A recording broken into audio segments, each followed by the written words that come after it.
पूरा हिंदी में बोल देता हूं, पूरा हिंदी में। देखिए ये एच बॉम्ब तो नहीं है, एच बॉम्ब आ रहा है, हाइड्रोजन बॉम्ब आ रहा है। ये एक और उदाहरण है वोट चोरी का। पिछली बार मैंने आपको एडिशंस के बारे में बताया था, ये हम आपको डिलीशंस के बारे में दिखा रहे हैं और सबूत के साथ हम आपको दिखाएंगे कि ये जो डिलीशंस हुए हैं ये सेंट्रलाइज तरीके से कॉल सेंटर के प्रयोग करके, सॉफ्टवेयर के प्रयोग करके किए गए हैं।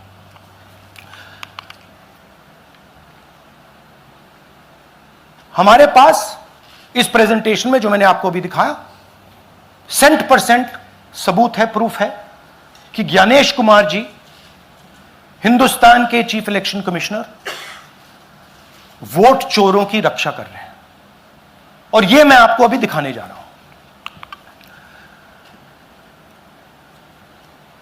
हर इलेक्शन में हमें रिपोर्ट आती थी कि वोटर्स डिलीट हो रहे हैं,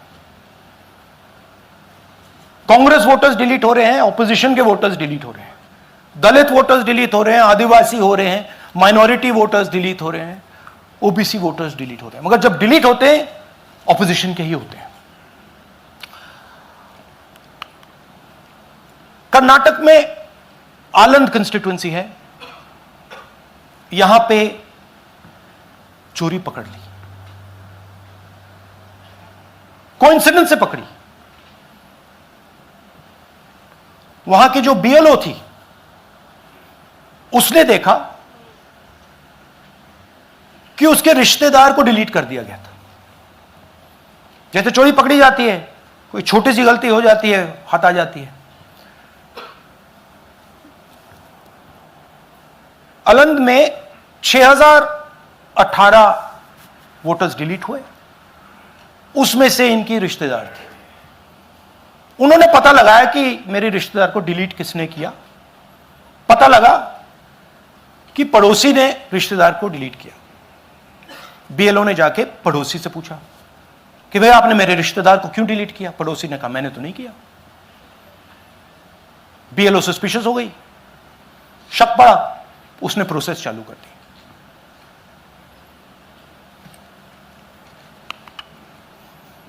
पता क्या लगा कि कोई ना कोई, किसी ने अलंद में वोटर डिलीशन सिस्टमैटिकली ऑर्गेनाइज तरीके से, सेंट्रलाइज तरीके से किया। हमें यह नहीं मालूम कि आनंद में कितने वोटर डिलीट हुए, क्योंकि इससे बहुत ज्यादा हो सकते हैं। 6000, तकरीबन 6000 पकड़े गए, उस पर इन्वेस्टिगेशन हो गया। क्या पता लगा कि फाइलिंग ऑटोमेटिकली ऑनलाइन हो रही है। मोबाइल नंबर्स कर्नाटक के नहीं यूज हो रहे, मोबाइल नंबर्स दूसरी स्टेट्स के यूज हो रहे हैं। इनफैक्ट कर्नाटक के नंबर थे ही नहीं उसमें। मतलब आप दिल्ली में बैठे डिलीट कर रहे हो, आपका नंबर तमिलनाडु का है। आप गुड़गांव में डिलीट कर रहे हो, आपका नंबर झारखंड का है। और जब हम चेक कर रहे हैं कि भैया आपका नंबर है, तो आपका नंबर है ही नहीं, किसी और का नंबर है। और टारगेट करके कांग्रेस वोटर्स को डिलीट किया गया। ये गोदाबाई जी हैं, इनके नाम पर 12 वोटर्स डिलीट किए गए। इनको मालूम ही नहीं, इनको पता ही नहीं कि इन्होंने 12 वोटर्स डिलीट किए। दिखाइए जरा। इलेक्शन टाइम ಈಗ ये इनका वीडियो है। ನಾ ಅರ್ಜಿ ಹಾಕಿಲ್ಲ, ನನಗೆ ಅದಕ್ಕೆ ಸಂಬಂಧ ಇಲ್ಲ, ಅದು ಯಾರು ಹೊಟ್ಟಿ ಕಿಚ್ಚಿಗೆ ಯಾರು ಏನ ಹಾಕ್ಯಾರ ಅನ್ನೋದು ನನಗೆ ಗೊತ್ತಾಗಿಲ್ಲ। तो इनको आइडिया नहीं है कि इन्होंने वोटर्स डिलीट कर दिए।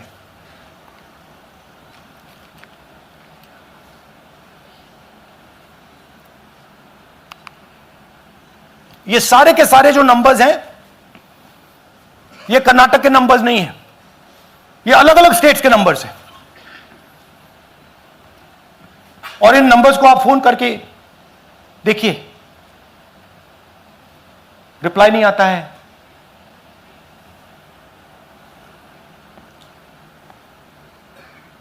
तो सवाल यह है कि किसके नंबर्स हैं, ये किसने ऑपरेट किए, जब इन्होंने ऑपरेट किए ये कहां थे, आईपी एड्रेस क्या था, ओटीपी कैसे जनरेट हुआ, कहां गया, यह सवाल है। यह दूसरा उदाहरण, सूर्यकांत जी जो अभी स्टेज पे आए थे, इन्होंने 12 वोटर्स को 14 मिनट में डिलीट कर दिया। आप फॉर्म भरने की कोशिश कीजिए, डिलीशन फॉर्म भरने की कोशिश कीजिए, देखिए। और जब हमने इनसे पूछा कि भैया आपने ये कैसे किया, वो कहते हैं मैंने तो नहीं किया, मैं तो जानता ही नहीं हूं।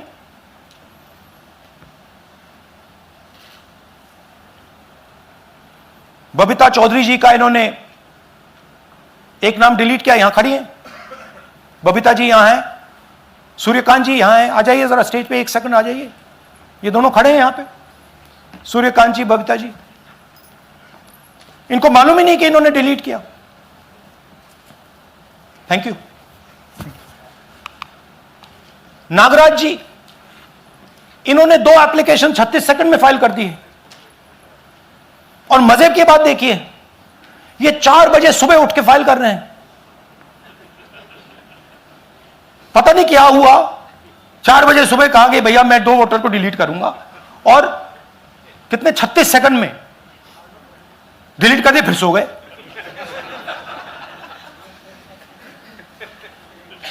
हमारी माइंड में पहले सवाल था कि क्या इलेक्शन कमीशन भी सो रहा है, मगर नहीं, सोया कोई नहीं है, जगे हुए हैं, सिस्टमैटिकली मदद हो रही है। यह देखिए दूसरी बात, जो भी डिलीट कर रहा है वोटर लिस्ट में उसका सीरियल नंबर 1 है। मतलब जो भी वोटर लिस्ट में पहले नंबर पे आता है वही डिलीट कर रहा है। 5वें नंबर वाला, 7वें नंबर वाला, 10वें वाला कोई नहीं कर रहा। तो हो क्या रहा है, सॉफ्टवेयर से यह काम किया जा रहा है। सॉफ्टवेयर प्रोग्राम कह रहा है पहला नाम निकालो और इसका प्रयोग करके डिलीट करो।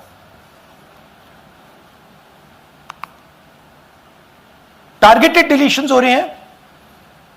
कांग्रेस पार्टी पर आनंद में अटैक किया, टॉप 10 बूथ्स जहां सबसे ज्यादा कांग्रेस की स्ट्रेंथ थी वहां टारगेट किया, और 2018 में पिछले इलेक्शन में 10 में से 8 बूथ कांग्रेस पार्टी जीती थी, और इन 8 में से इन्होंने 6000 लोग उड़ाने की कोशिश की। ये कोइंसिडेंस नहीं था, ये प्लान था, और ये सेंट्रलाइज तरीके से किया जा रहा है। अब मैंने बहुत बड़ी बात बोली, चीफ इलेक्शन कमीशन के बारे में मैंने बोला कि यह व्यक्ति वोट चोरों की रक्षा कर रहा है। जो भी मैं यहां बोल रहा हूं 100% प्रूफ के साथ, सबूत के साथ बोल रहा हूं, और मैं अभी आपको दिखाना चाहता हूं कि मैं यह शब्द क्यों बोल रहा हूं और किस बेसिस पे बोल रहा हूं। आपको अपनी आंखों से यह दिखेगा। कर्नाटका सीआईडी ने केस चालू किया कि वोटर कौन है, ये फोन किसके हैं, ये आईपी एड्रेस क्या है, ओटीपी कहां गया, इन चीजों के बारे में इन्वेस्टिगेशन शुरू होती है। कर्नाटक सीआईडी ने हिंदुस्तान के इलेक्शन कमीशन को 18 चिट्ठियां लिखी हैं।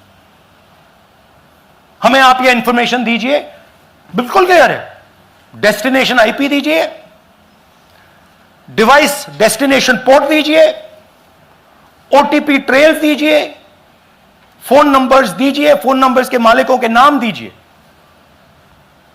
क्लियरली पूछा है, नो आंसर। 18 चिट्ठी CID Karnataka, no answer from chief election commissioner, no answer from election commission. Timeline देखिए,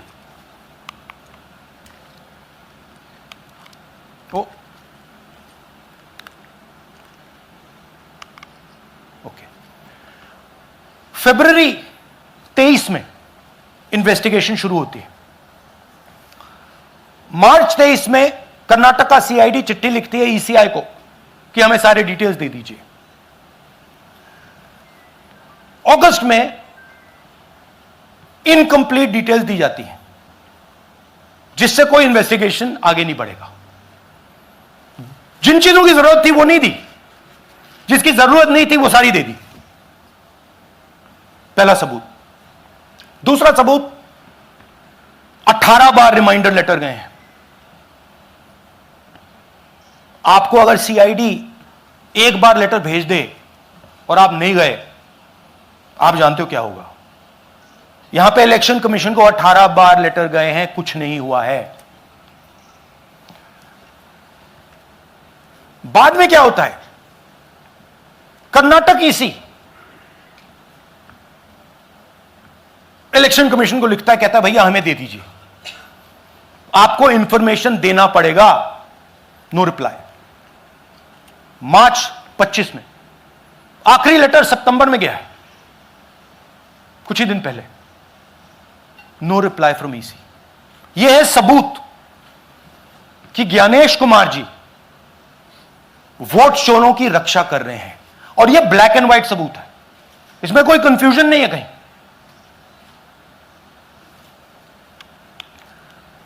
तो सवाल उठता है, यह है कौन जो सेंट्रलाइज तरीके से कॉल सेंटर के प्रयोग से, सॉफ्टवेयर से अलग अलग प्रदेशों में वोट डिलीट कर रहे हैं, ऐड कर रहे हैं। इलेक्शन कमीशन जानता है, ज्ञानेश कुमार जी जानते हैं। अच्छा, ये सिर्फ आनंद में नहीं हुआ, ये अलग अलग कंस्टिट्यूएंसीज में हुआ है। आनंद में लीगल प्रोसेस चालू हो गई, पकड़ लिया। यहां महाराष्ट्र में उसी मोडस ऑपरेंडी से, उसी सिस्टम से यहां पे वोट ऐड हुए हैं। आनंद में डिलीट, रजौरा में एडिशन। 6850। आपको याद होगा पिछले प्रेजेंटेशन में मैंने आपको नाम दिखाए थे, ये देखिए वही नाम यहां है। वही सिस्टम महाराष्ट्र में चल रहा है जो कर्नाटक में चल रहा था। नाम वैसे ही है, जेडब्ल्यू जेडब्ल्यू जेडब्ल्यू, पता वैसा है, जेडब्ल्यू जेडब्ल्यू, नाम यू ऐसे किसी ने टाइप करके लगा दिया।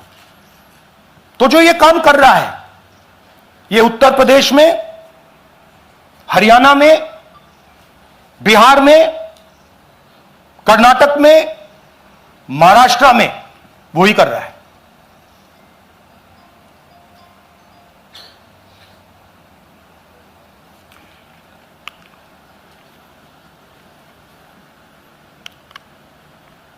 तो हमारी डिमांड है, ज्ञानेश कुमार जी, आप अपना काम कीजिए। आपने ओथ लिया है, आप हिंदुस्तान के चीफ इलेक्शन कमिश्नर हैं। आपसे कर्नाटक की सीआईडी सबूत मांग रही है। आप कर्नाटक की सीआईडी को यह सबूत 1 सप्ताह के अंदर दे दीजिए, नहीं तो पूरा हिंदुस्तान के सारे युवा इस बात को एक्सेप्ट करेंगे कि आप हिंदुस्तान के कॉन्स्टिट्यूशन, हिंदुस्तान के संविधान की हत्या में शामिल हो, हिंदुस्तान के संविधान की रक्षा नहीं कर रहे हो, और वोट चोरों की आप मदद कर रहे हो। Thank you. और थोड़ी देर में हम आपको हाइड्रोजन बॉम्ब दिखाने जा रहे हैं। नहीं, आज नहीं, थोड़ी देर में उसकी प्रिपरेशन चल रही है। क्योंकि हम देखिए, मैंने टीम से कहा है कि अगर मैं स्टेज पे जा रहा हूं, ब्लैक एंड व्हाइट प्रूफ नहीं होगा, मैं नहीं जाऊंगा। अगर ब्लैक एंड व्हाइट प्रूफ होगा, जो कोई मतलब उसको निगेट नहीं कर सकता, मैं जाऊंगा।